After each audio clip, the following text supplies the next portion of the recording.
His fingers pressed the papers flat on the table. My loan documents, my proof of years of work, sweat, nights without sleep. He glanced at them, smirk curling as if he'd already rehearsed what came next. "You really think this will pass?"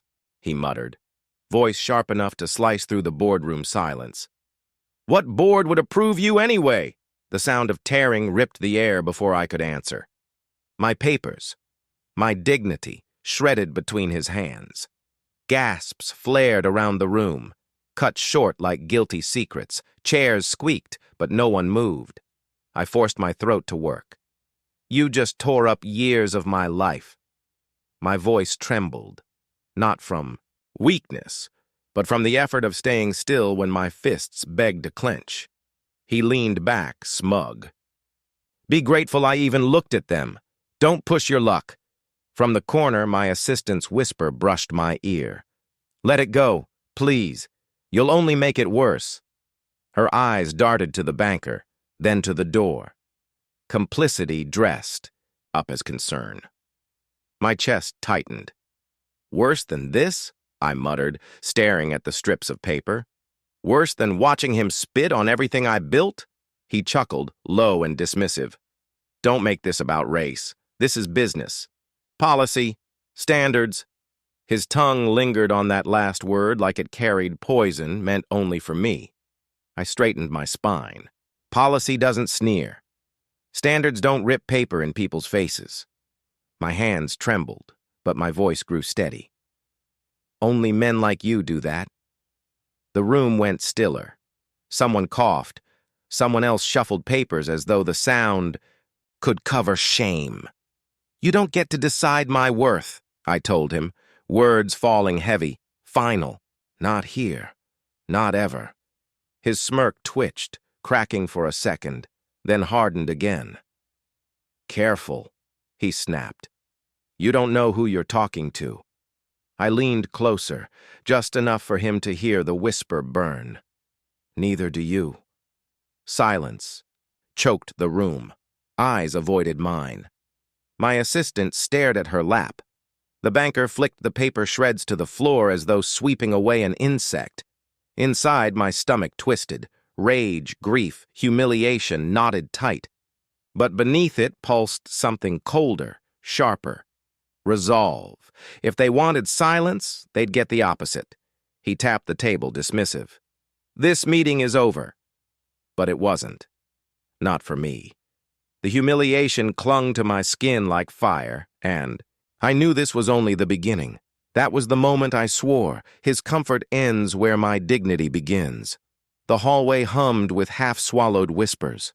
No one looked at me directly, yet I caught the fragments. Muffled, unfinished sentences that died whenever I stepped closer. My stomach tightened. Humiliation didn't end in that boardroom. It leaked into every corridor. I caught Mark, a senior colleague, lingering near the elevator. He shifted when I approached. "Mark," I muttered, voice low but firm.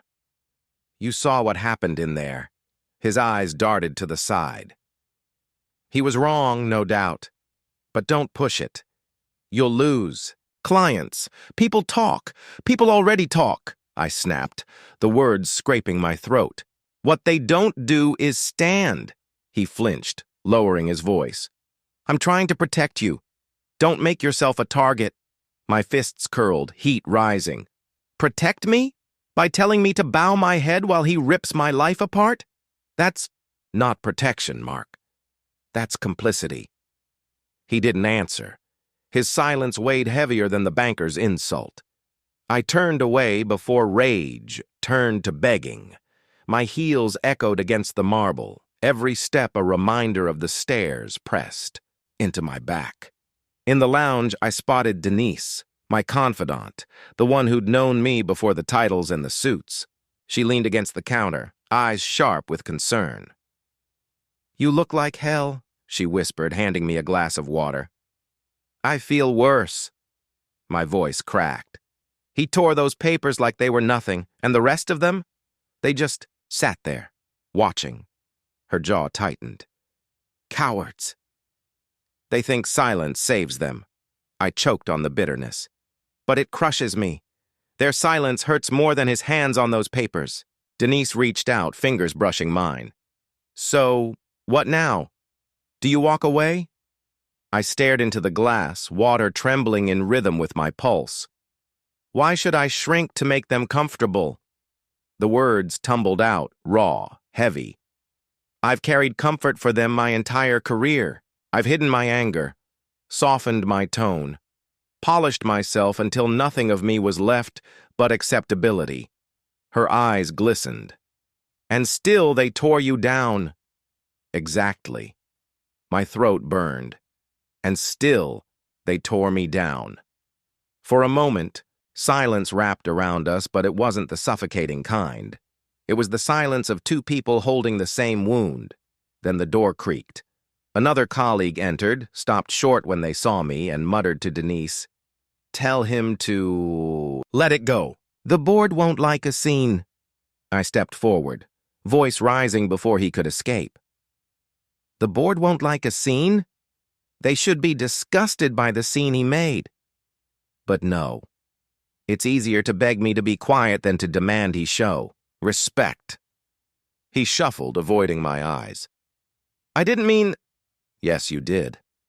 My chest heaved, words spilling sharper now. You meant exactly what they all meant. Don't rock the boat. Don't disturb the peace. Don't disturb their peace. He slipped out, leaving the air thick with cowardice. Denise's hand squeezed mine. You're shaking. I exhaled hard, forcing control back into my limbs. I'm not breaking, Denise. I'm breaking them. Even if it takes my last breath. Her lips parted in a half smile, half sorrow. That's the you I know. I set the glass down, staring at the faint ring it left on the table. A stain. Small, but impossible to ignore. Just like me. The whispers outside grew louder, footsteps gathering like a storm. I knew the gossip was spreading, carrying my humiliation down corridors and into offices. But I also knew this. The echo wouldn't stop here. It would either destroy me or it would destroy him. I clenched my jaw, whispering to myself, let them echo. I'll turn whispers into thunder. The conference doors swung open, and I felt the weight of footsteps that carried power. The board members filed in, voices clipped, eyes sharp, their presence pulling silence into the room. My pulse drummed, but I stood firm, even as the banker's smirk stretched wider. He leaned close enough for only me to hear. This is where you step aside. They won't have you here, not at this table. My jaw clenched.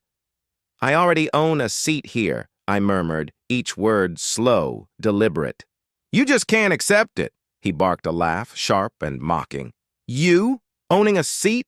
Please, they'll laugh louder than I just did. The board members settled, their murmurs fading as they caught the edge in our tones. One of them, silver-haired with a voice that commanded quiet, asked, Is there a problem? The banker straightened, mask of confidence slipping back on. No problem at all. Just reminding him where the boundaries are. My stomach twisted, but my voice didn't waver. He means reminding me where he thinks I should sit. Nowhere near this table. The air tightened. Eyes darted between us. No one spoke. The banker chuckled again, brittle. Don't turn this into something it isn't. This isn't about race. It's about qualifications. Qualifications? My voice cracked like glass. I built companies from nothing. I employ more people than this bank's last 3 approved applicants combined. The only qualification I lack, in your eyes, is being white. A low murmur rippled through the board. Some heads dipped, others froze, refusing to meet my gaze. The banker sneered, leaning forward.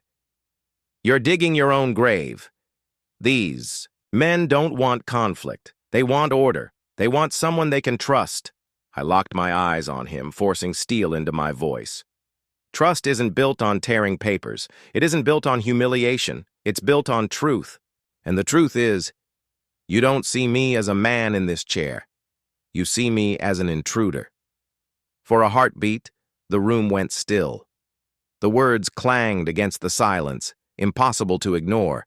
The chairperson's brow furrowed. "Is this true?" he asked, his tone heavy with warning.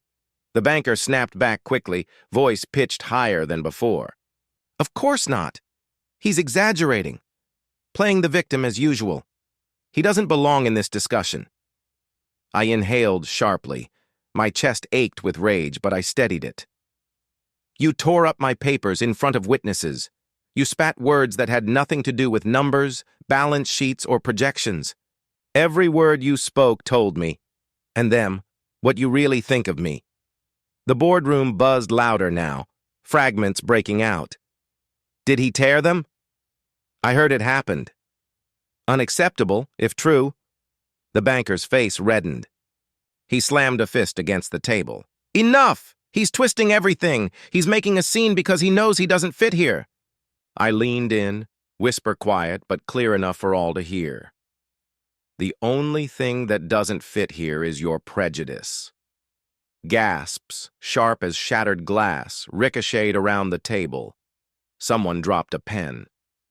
One board member, eyes narrowed, muttered, "I heard about the papers. This isn't just rumor." The banker's voice cracked, defensive. "You can't seriously take his word over mine." "His word," I cut in, fury tightening my throat. "His word? I don't need words, everyone in that room saw you. They heard you. They watched you tear apart not just paper, but respect. And their silence doesn't erase your guilt." The board fell into a heavy hush. All eyes turned to the chairperson. His gaze lingered on the banker, then shifted to me. Finally, he spoke. "We will address this." The banker stiffened, his smirk gone, jaw locked. He hissed under his breath, "You think you've won something? You'll regret opening your mouth." I leaned back, refusing to flinch. "I regret every year I stayed silent. That ends today." The meeting dissolved into murmurs and uneasy glances, but I stood taller, my pulse no longer racing. The balance had shifted, however, slightly. His voice wasn't the only one echoing anymore, and I knew the cracks in his facade had only just begun to show. The phone on my desk wouldn't stop buzzing. Each ring felt like another nail hammered into my chest. I picked it up, bracing myself. A sharp voice crackled through. "This is Helen from the Chronicle. I have one question. Is it true you were denied for being black?" The words landed like a punch. I swallowed. It's true he tore up my loan papers. It's true the humiliation was public. The rest? I paused, the ache rising in my throat. "You can decide for yourself why a man acts that way." She pressed harder. "So you're saying this was racism?" I exhaled. My hands trembled on the receiver. "I'm saying I know the difference between policy and prejudice. Policy explains numbers. Prejudice rips them apart in front of witnesses." She murmured something to her assistant, then came back, voice sharper. "The bank insists it was about procedure. They say you're exaggerating." My chest tightened. If tearing my papers and mocking my presence is procedure, then they should rewrite every book they have. Her silence stretched. Then she muttered, "That's a strong statement." "It's the truth," I whispered, throat raw. "Write it as you heard it." When I hung up, my reflection in the dark glass window stared back at me, tired, worn, but unbroken. I whispered to it, "They'll try to bury me with their stories, but I'll dig them out with mine." The next call came faster. Another reporter. Another question. "Do you feel the board supports you?" I clenched my jaw. "I feel the board is deciding whether silence is safer than justice, and silence has already done enough damage." By evening, the headlines flared. CEO claims racism. In loan denial. My phone flooded with messages, some supportive, some laced with venom. Then his voice cut through the noise. The banker's statement played on a news clip. Smug, rehearsed. "This is not about race. It's policy. Standards must be upheld." We cannot bend rules just to appease someone playing the victim card. My stomach twisted. Playing the victim card. The phrase dripped with poison, designed to make me small again. I called him. The line rang, and when he picked up, his tone dripped contempt. You're stirring up trouble. Reporters? Really? You'll destroy yourself. You already tried to destroy me, I muttered, hand shaking against the receiver. Now the world gets to see what you did. You think they'll side with you? They'll side with order. They always do. His laugh was hollow, brittle.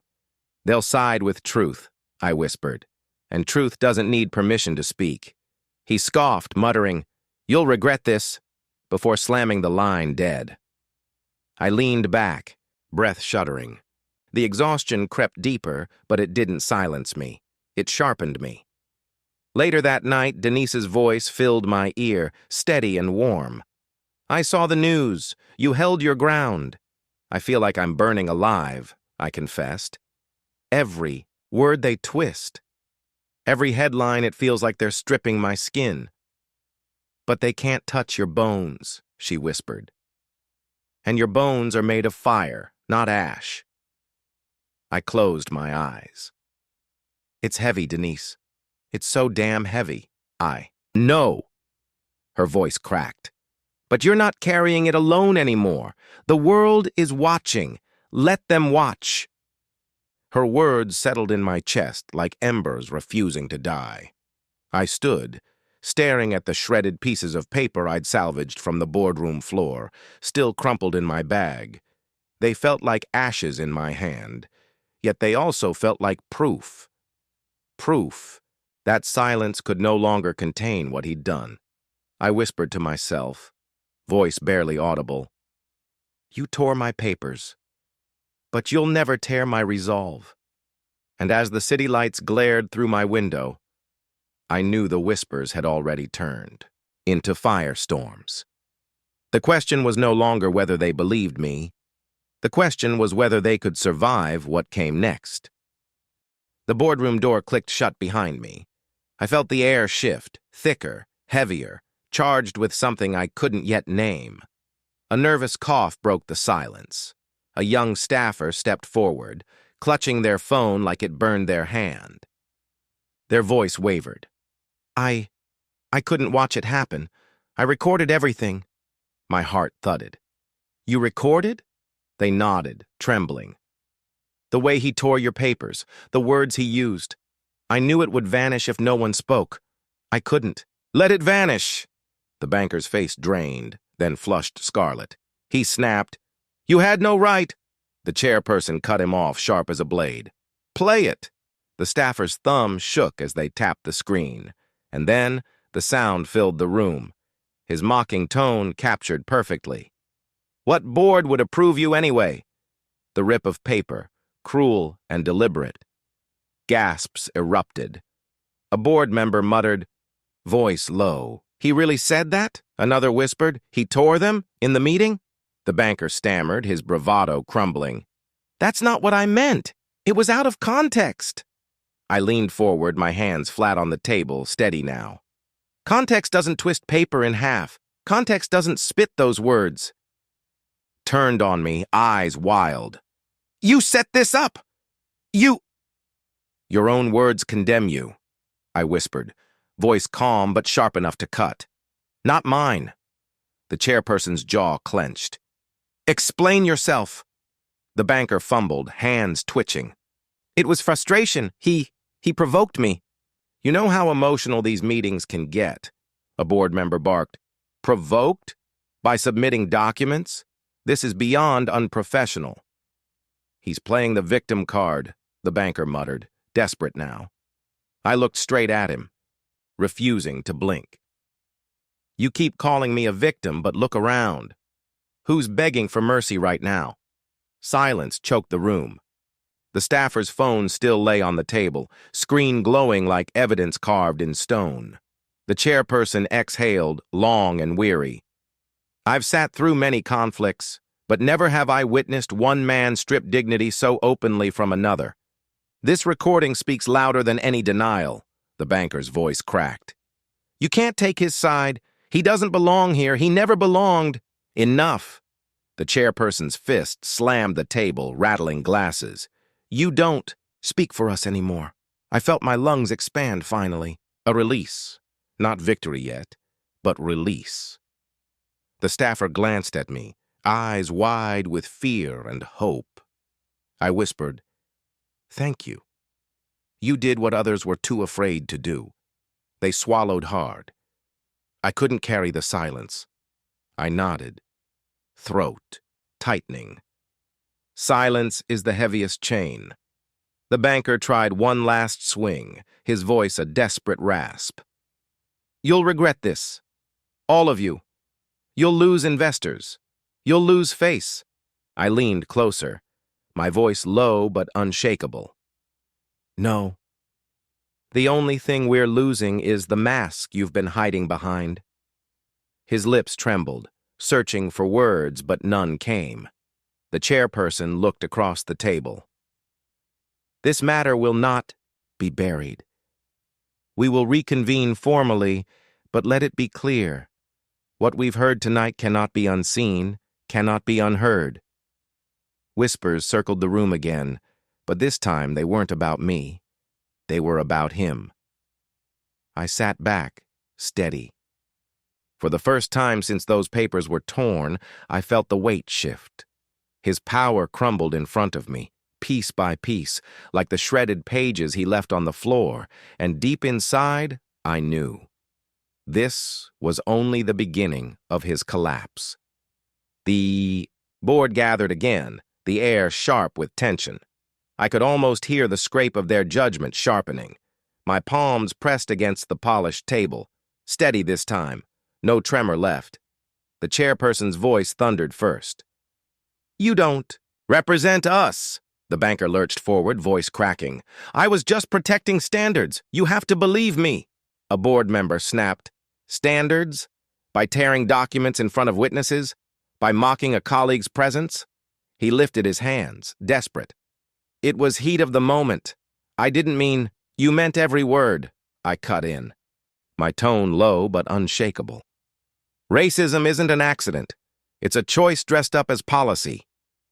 His eyes darted toward allies who suddenly avoided his gaze. One shifted uncomfortably, muttering, This is indefensible. The banker slammed his fist down. You've all benefited from order, from the rules I kept. Don't turn on me now. But the chairperson leaned forward, eyes cold. Order without justice is rot, and you've rotted this institution. I exhaled, voice cutting through the silence. Standards built on exclusion crumble under truth. For a moment, no one moved. Then the murmurs began. I can't be associated with this. He's jeopardized the entire bank. This goes beyond one meeting. The banker's face twisted, sweat glistening. He pointed at me, voice shaking. He's using this, using race to climb higher. Don't you see? He's manipulating you. My chest burned, but I held firm. You tore my papers because you couldn't tear me down. That's not manipulation, that's resilience. The chairperson's gavel struck the table. Enough. You're suspended from all decision-making effective immediately. The board will vote on permanent removal. His mouth opened, closed. He looked smaller suddenly, the arrogance stripped away, leaving only panic. No, please, he muttered, voice breaking. I've given my life to this place. Don't let it end like this. Senior member whispered harshly. You ended it the moment you put prejudice above professionalism. The silence afterward was deafening. He lowered himself into his chair, shoulders collapsing, eyes unfocused. The room had turned against him, and he knew it. I watched the unraveling, not with triumph, but with a strange heaviness. Years of his, unchecked power, undone by his own mouth. I whispered, barely above breath, but loud enough for him to hear. Your career ended the moment you decided my dignity was disposable. His lips trembled. You'll regret this. I met his broken stare. The only regret I carry is staying silent this long. The gavel struck again, sealing the moment. I stood, spine straight, the weight in my chest shifting from rage to resolve. The betrayal had reversed. The board no longer looked at me as an intruder. They looked at him as the disgrace.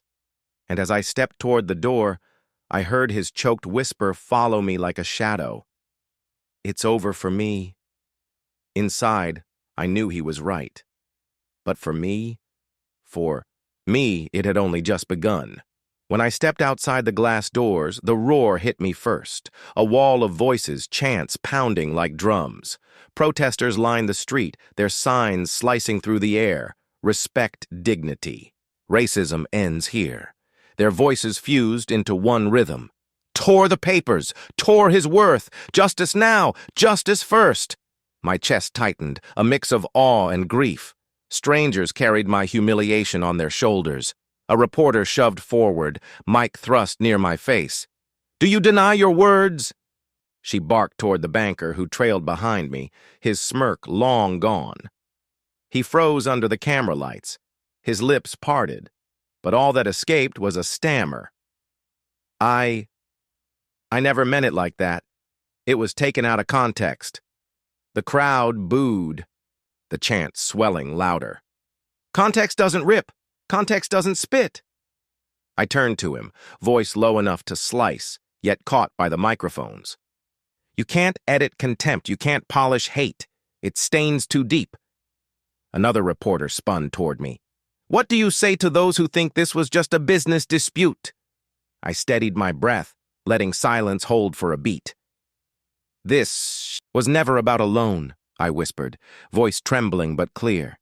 "It was about dignity, mine, and every person who has been told they don't belong." The crowd erupted, some cheering, some crying out my words like scripture. The banker's face twisted. He snapped at the cameras. "This is a witch hunt. You're all being manipulated. He's playing the victim card." I raised my hand, stopping. The swell of boos. My voice carried over them, steady now. Victimhood isn't what defines me. Survival does. And survival in the face of humiliation isn't weakness. It's proof that we endure what they thought would destroy us. A protester near the front, voice breaking with emotion, shouted, "You don't just endure, you inspire." I swallowed, hard, eyes stinging. I hadn't come for inspiration. I came because silence had already cost me too much. The cameras zoomed closer, hungry. A reporter leaned in, almost whispering, but still on record. "Do you want him fired?" I looked at the banker, trembling behind his cracked arrogance. "I don't need to want it," I murmured. His own actions already sealed it. The banker lunged forward, veins bulging, voice desperate. "I gave my life to this institution. You can't erase me with one mistake." I shook my head slowly. It wasn't one mistake. It was a lifetime of them, hidden until you thought no one would dare speak. The silence that followed was brutal. Even the protesters hushed, hanging on the weight of that truth. Then the chant rose again, fiercer. "No one above truth, no one above dignity." The banker stumbled back, covering his face from the flashing cameras. His collapse wasn't physical, but I felt it. A man who built his power on silence, crushed by noise he could no longer control. I faced the reporters one last time. My voice didn't shout, it didn't rage. It simply stood. I am not here for vengeance. I am here so that no one else has to gather shredded pieces of their worth from a boardroom floor. The words left me shaking, but the cheers that followed wrapped around me like armor. As I stepped away from the cameras, I knew the trial wasn't over. The court inside those marble walls had judged him, yes, but out here, in the court of public opinion, the verdict had already been delivered, and it was final. The boardroom was packed.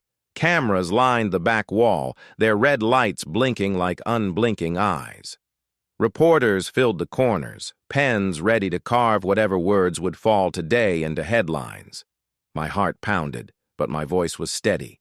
The banker shifted in his chair, face pale, arrogance stripped bare. He cleared his throat, voice cracking as he tried to summon authority. I didn't mean it that way. I stared at him, letting the silence stretch long enough for the cameras to drink in his desperation. You didn't mean it? My voice trembled, but not from weakness. You tore my papers in front of everyone. You spat on years of work. You mocked my presence as if I was trespassing in a room I already earned my seat in. Tell me, how else? Could you mean it? He flinched, eyes darting toward the board, begging for rescue.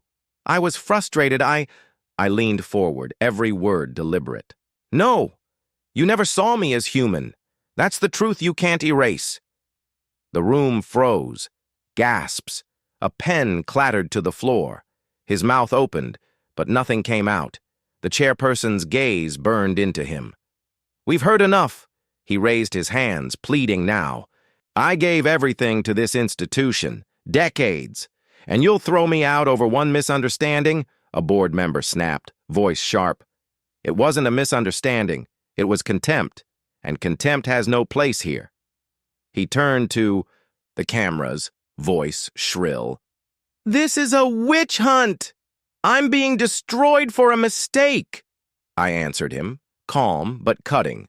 You're being destroyed by your own reflection. You looked at me and saw less. Now the world looks at you and sees the truth. The silence that followed was heavier than any gavel.